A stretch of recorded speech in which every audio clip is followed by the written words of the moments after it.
राम राम। आज का ये वीडियो वास्तु के विषय में है। वास्तु के विषय में आपने मेरे पुराने वीडियो देखे होंगे। मैंने कुछ एक छोटी मोटी जानकारी आपको उसमें दी है, दिशाओं के बारे में बताया है।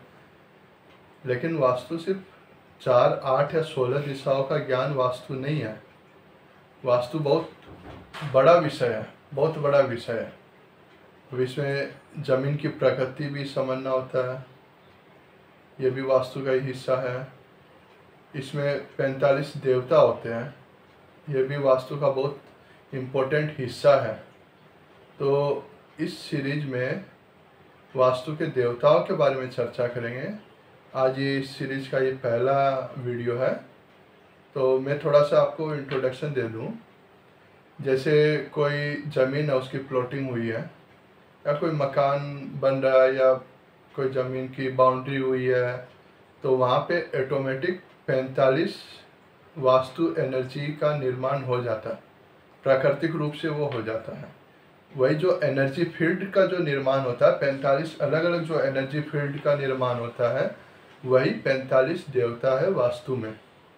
सबका अपना अलग अलग गुणधर्म है, सबका अपना अलग अलग एट्रीब्यूट है। तो इन्हीं 45 देवताओं के बारे में धीरे धीरे हम लोग अलग अलग वीडियो में चर्चा करते रहेंगे। 45 देवता जैसे शायद आप में से बहुत जन ने नाम भी सुना होगा।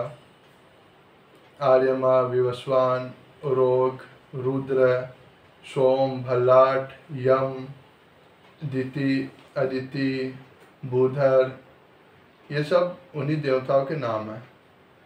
ये कुल मिलाकर 45 होते हैं और इनका वास्तु में बहुत महत्व होता है।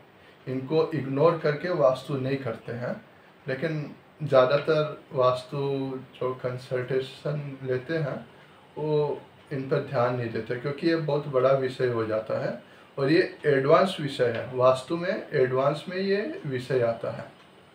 तो आज इन्हीं 45 देवताओं में से सबसे प्रमुख पहला नंबर जो देवता है, उनके बारे में मैं थोड़ी सी आपको जानकारी दूंगा इस वीडियो में।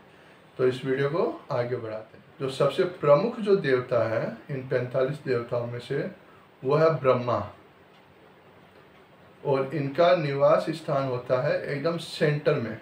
आपने ब्रह्म स्थान सुना होगा किसी भी वास्तुशास्त्री से या किसी भी चर्चा में। किसी घर का ब्रह्म स्थान यानी सेंटर ऑफ द हाउस, वही ब्रह्मा है। वही एनर्जी को क्रिएट करते हैं, वहीं से एनर्जी क्रिएट होती है। ब्रह्म स्थान से एनर्जी क्रिएट होकर चारों तरफ फैलती है। यह बहुत बड़ा, बहुत इम्पोर्टेंट पॉइंट है। ब्रह्म स्थान जो होता है ना, वो बहुत ज़्यादा सेंसिटिव स्थान होता है।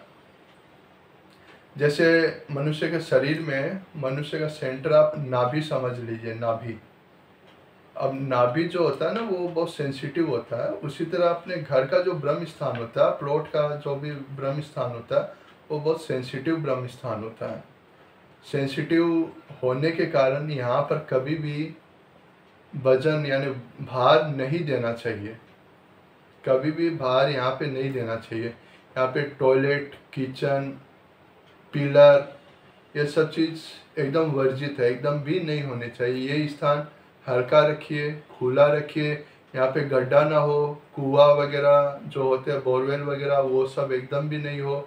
नहीं तो ये स्थान अगर ऐसी आपने गलतियाँ कर दी यहाँ पर ब्रह्म स्थान में, तो ये बहुत भारी पड़ता है। मेन इसका इफेक्ट जो होता है, सबसे पहले तो इफेक्ट होता है स्वास्थ्य पे।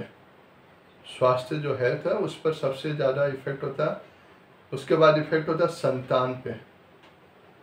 तो आप ध्यान रखिए, आपका घर का जो भी सेंटर है उस पर ये सब चीज़ें ना आए, वहाँ पे गड्ढा ना हो। और भूल कर भी मतलब कुआं वगैरह या टॉयलेट तो एकदम भी ना हो।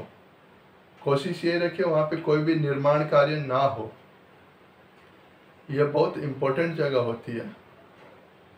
यहाँ से अगर आप एनर्जी ब्लॉक कर दोगे, यहाँ पर अगर कुछ आप भारी निर्माण कर दिए, आपने यहाँ पे सीढ़ियाँ बना दी, पिलर या दीवार उठा दी, अलमारी वगैरह, तो आपने ब्रह्म स्थान की एनर्जी को ब्लॉक कर दिया, मतलब घर को आपने बीमार कर दिया। और बीमार, अगर घर बीमार हो गया तो घर में रहने वाले सदस्य भी बीमार होंगे, ये निश्चित है।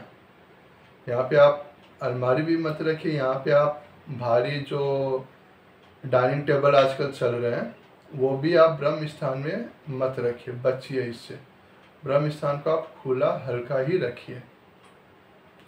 तो आशा करता हूँ कि आपको ब्रह्म स्थान के बारे में जानकारी समझ में आई होगी।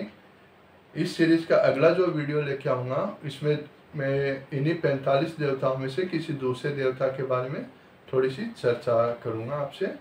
आप जुड़े रहिए मेरे साथ और आगे दूसरे वीडियो में लाता रहूँगा। धन्यवाद।